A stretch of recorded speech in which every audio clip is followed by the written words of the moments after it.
আজকে বেশ অনেকদিন পরে কাঠের উনুনে রান্না করলাম। তো আজকে আমি করব রুই মাছের আলু দিয়ে একটা মশলা দিয়ে ঝোল। তো সবার প্রথমে মাছটা ভেজে তুলে রেখে তারপর কিন্তু রান্নাটা বসাবো।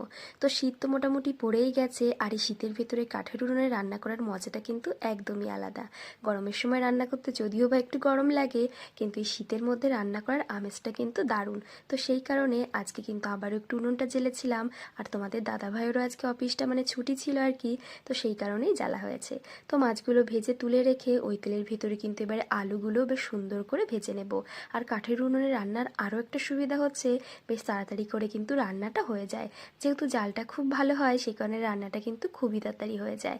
তো দেখতেই পারছো, গোটা জিরে ফোড়ন দিয়ে তারপর পেঁয়াজটাকে ভেজে নিয়ে দিয়ে দিলাম একটা বাটা মশলা। আর এই মশলার ভিতরে রেখেছিলাম আদা, জিরে, রেখেছিলাম শুকনো লঙ্কা। সমস্ত কিছু মিক্সিতে বেশ ভালো করে বেটে নিয়ে মশলাটাকে কষিয়ে দিয়ে দিলাম ভেজে রাখা আলুটা। তো আলুটাকেও সমস্ত কিছুর সঙ্গে বেশ ভালো করে মিশিয়ে নিয়ে তারপর কিন্তু দিয়ে দিলাম একটা টমেটো। টমেটো না, অর্ধেকটা আমি বেটে দিয়েছিলাম, আর অর্ধেকটা এই যে এর ভেতরে কেটে দিয়ে দিলাম। তো তারপর জল দিয়ে বেশ কিছুটা সময় জাল করে নিয়ে এবারে ভেজে রাখা মাছটা দিয়ে দিয়েছি। মাছ দিয়ে কিন্তু ঢাকা দিয়ে বেশ কিছুটা সময় রান্না করেছিলাম। আর এখানে কিন্তু আমার মাছের ঝোল একদম কমপ্লিট হয়ে গেছে। তো এই হালকা শীতের ভেতরে এই গরম গরম মাছের ঝোল দিয়ে ভাত খেতে কিন্তু দারুণ লাগে।